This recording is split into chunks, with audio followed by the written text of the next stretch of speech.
ओम नमो भगवते वासुदेवाय। आज हम श्री गर्ग संहिता के अश्वमेध खंड का 28वां अध्याय सुनेंगे।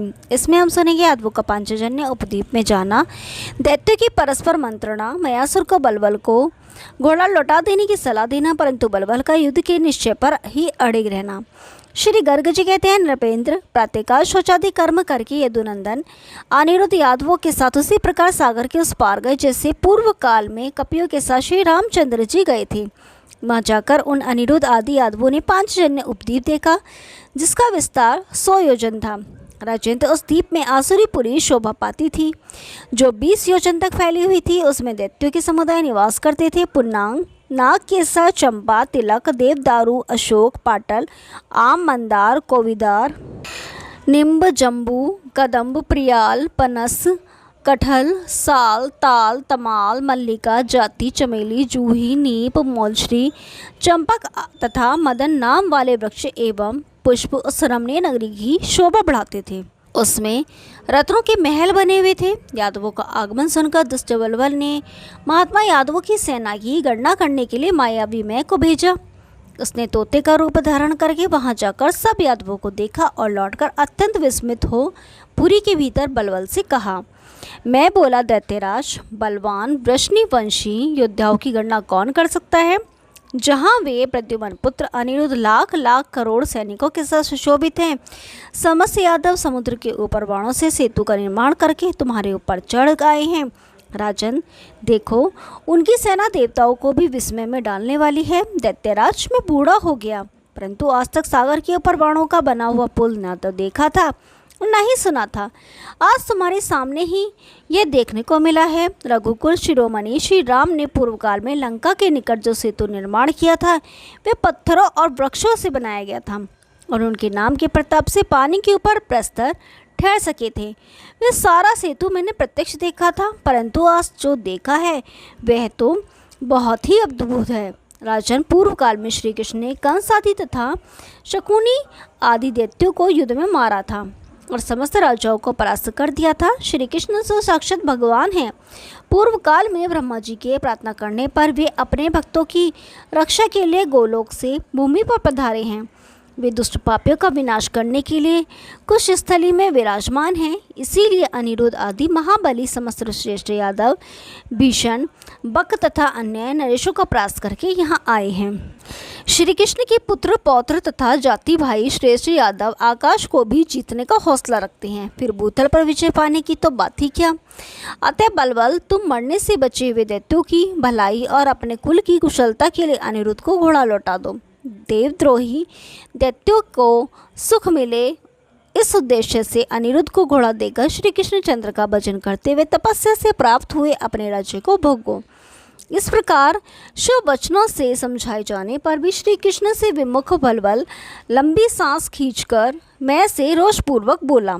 बलबल ने कहा, दैत्य, तुम बिना युद्ध के ही कैसे भयभीत हो रहे हो और मेरे सामने ऐसी बात बोल रहे हो जो शूरवीरों के लिए हास्यजनक है।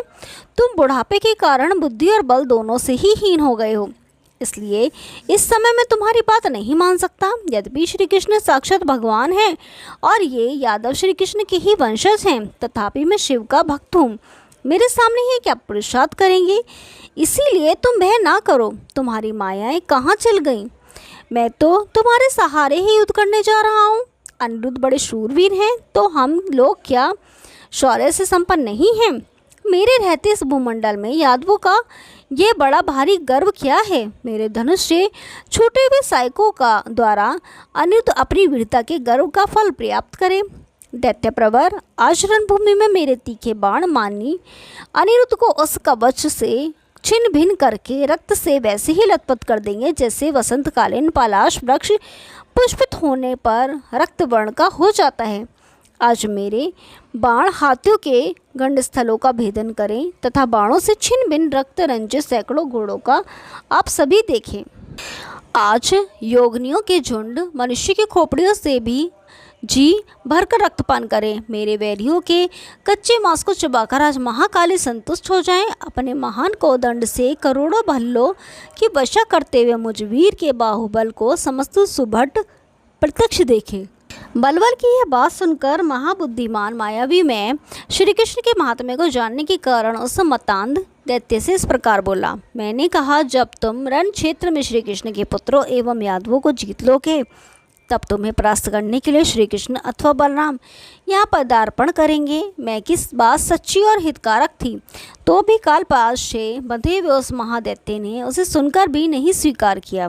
उल्टे वह रोष से जल उठा। बलवल ने कहा, बलराम और श्री कृष्ण मेरे शत्रु हैं। समस्त वृष्णिवंशी यादव मेरे वैरी हैं। जिन्होंने मेरे मित्रों को मारा है मैं उन सब को मौत के घाट उतार दूंगा। यहाँ यादवों का वध करके पीछे मैं भी यज्ञ करूंगा और उस यज्ञ के दिग्विजय प्रसंग में मैं द्वारकापुरी पर विजय पाऊंगा।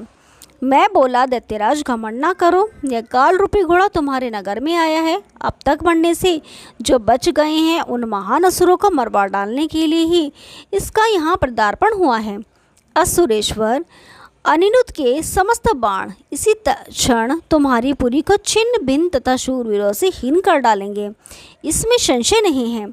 जिन्होंने हिरण्याक्ष आदि दैत्यों तथा रावण आदि निशाचरों को काल के गाल में भेजा था वे ही श्री कृष्ण यदुकुल में अवतीर्ण हुए हैं, ऐसा मैंने सुना है। बलवल, इस छोटे से राज्य के अभिमान में आकर तुम उन्हें नहीं जानते हो।